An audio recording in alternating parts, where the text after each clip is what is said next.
Hello. Kerala PSC assistant engineer in civil എക്സാമിന് മുൻ വർഷങ്ങളിൽ ചോദിച്ചിട്ടുള്ള ക്വസ്റ്റ്യൻ പേപ്പർ ആണ് നമ്മൾ ഡിസ്കസ് ചെയ്തുകൊണ്ടിരുന്നത്. അപ്പൊ കഴിഞ്ഞ ക്ലാസ്സിന് 2015 LSGD PWD അസിസ്റ്റന്റ് എഞ്ചിനീയർ എക്സാമിന് ചോദിച്ചിട്ടുള്ള ക്വസ്റ്റ്യൻ പേപ്പറിൽ നിന്നും മെക്കാനിക്സ് ഓഫ് സോളിഡ്സിലെയും സ്ട്രക്ചർ അനാലിസിസിലെയും മെക്കാനിക്സിലേക്ക് കുറച്ച് ക്വസ്റ്റ്യൻസ് ആണ് നമ്മൾ ഡിസ്കസ് ചെയ്തത്. അപ്പൊ നമുക്ക് ഇന്ന് അതേ ക്വസ്റ്റ്യൻ പേപ്പറിൽ തന്നെ 2015 അസിസ്റ്റന്റ് എഞ്ചിനീയർ PWD LSGD എക്സാമിലെ തന്നെ ഫ്ലൂയിഡ് മെക്കാനിക്സിലെ കുറച്ച് ക്വസ്റ്റ്യൻസ് നമുക്ക് നോക്കാം.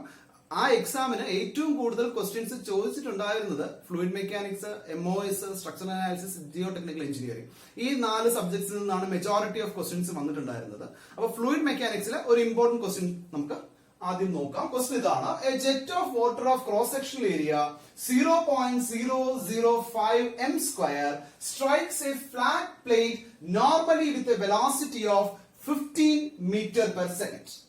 If the plate is moving with a velocity of 5 meter per second in the direction of the jet and away from the jet, what is the force exerted by the jet on the plate?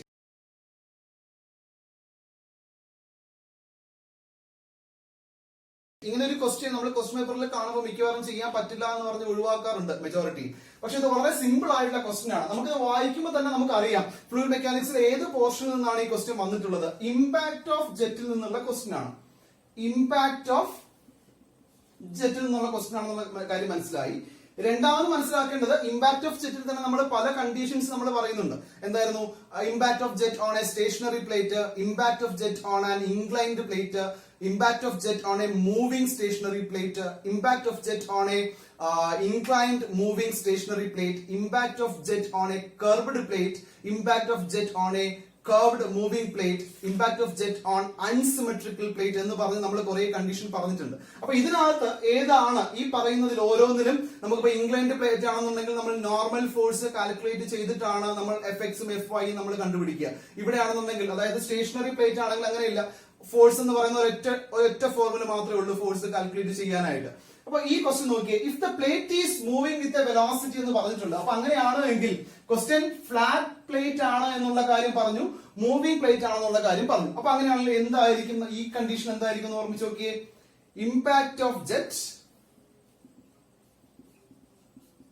On a flat moving plate ആയിരിക്കും അല്ലെ. Flat moving plate ആണ്. Impact of jet on a flat moving plate ആണ് നമുക്ക് നോക്കേണ്ടത്. അവിടെ FX is equal to കണ്ടുപിടിക്കേണ്ട formula, അല്ലെങ്കിൽ force കണ്ടുപിടിക്കേണ്ട ഫോർമുല എന്ന് പറഞ്ഞു കഴിഞ്ഞാൽ force exerted is equal to rho A into V minus U the whole square എന്നാണ്. Rho A into V minus U the whole square. ഇനി എന്താണ് V, എന്താണ് U എന്നായാലും നോക്കാം. ഇപ്പോ ജെറ്റ് എന്ന് പറയുന്നത് വരുന്ന വെലോസിറ്റി, V വെലോസിറ്റിയിലാണ് ജെറ്റ് വരുന്നത്. ആ ജെറ്റ് വന്നിട്ട് പ്ലേറ്റിൽ വന്ന് സ്ട്രൈക്ക് ചെയ്യും.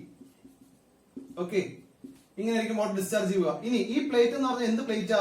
മൂവിംഗ് പ്ലേറ്റ് ആണ് അല്ലെ. ഈ പ്ലേറ്റ് എന്ന് പറയുന്നത് മൂവിംഗ് പ്ലേറ്റ് ആണ്. അപ്പൊ പ്ലേറ്റ് മൂവ് ചെയ്യുന്ന വെലോസിറ്റി എന്ന് പറയുന്നത് U ആണ്. ഈ ക്വസ്റ്റ്യനിൽ V is equal to 15 meter per second എന്ന് പറഞ്ഞിട്ടുണ്ട്. U is equal to 5 meter per second എന്നും ക്വസ്റ്റ്യനിൽ പറഞ്ഞിട്ടുണ്ട്. അതായത് ഇവിടെ എന്താ പറഞ്ഞേക്കുന്നത്? Normally with velocity of 15 meter per second എന്ന് പറഞ്ഞിട്ടുണ്ട്. And the plate is moving with velocity 5 meter per second എന്ന് പറയുന്ന വെലോസിറ്റിയിലാണ് മൂവ് ചെയ്യുന്നുള്ള കാര്യം നമ്മൾ പറഞ്ഞിട്ടുണ്ട്. അപ്പൊ അങ്ങനെയാണെങ്കിൽ ഞാൻ ഈ യുവിന്റെയും വിയുടെയും വാല്യൂ സബ്സ്റ്റിറ്റ്യൂട്ട് ചെയ്യണം. അതിനോടൊപ്പം തന്നെ ക്വസ്റ്റ്യനിൽ പറഞ്ഞിട്ടുണ്ട് A is equal to area of cross section of the jet of water is equal to 0.005 m² എന്നുള്ള കാര്യവും ക്വസ്റ്റ്യനിൽ പറഞ്ഞിട്ടുണ്ട്. ഈ വാല്യൂസ് ഒക്കെ സബ്സ്റ്റിറ്റ്യൂട്ട് ചെയ്യുകയാണ്. അപ്പൊ എങ്ങനെ വരും? Density of water is equal to 1000 into area of cross സെക്ഷന്റെ വാല്യൂ എത്രയാണ്? 0.005 ആണ് area of cross section into 15 minus 5 the whole square അല്ലെ. So which will be equal to 1000 into 0.005 into 100 എന്ന് കിട്ടി അല്ലെ. സോ മൾട്ടിപ്ലൈ ചെയ്യുമ്പോൾ എനിക്ക് എത്ര കിട്ടും? 500 kilogram metre per second square എന്നാണ് കിട്ടുന്നത്. 500 kilogram metre per second square.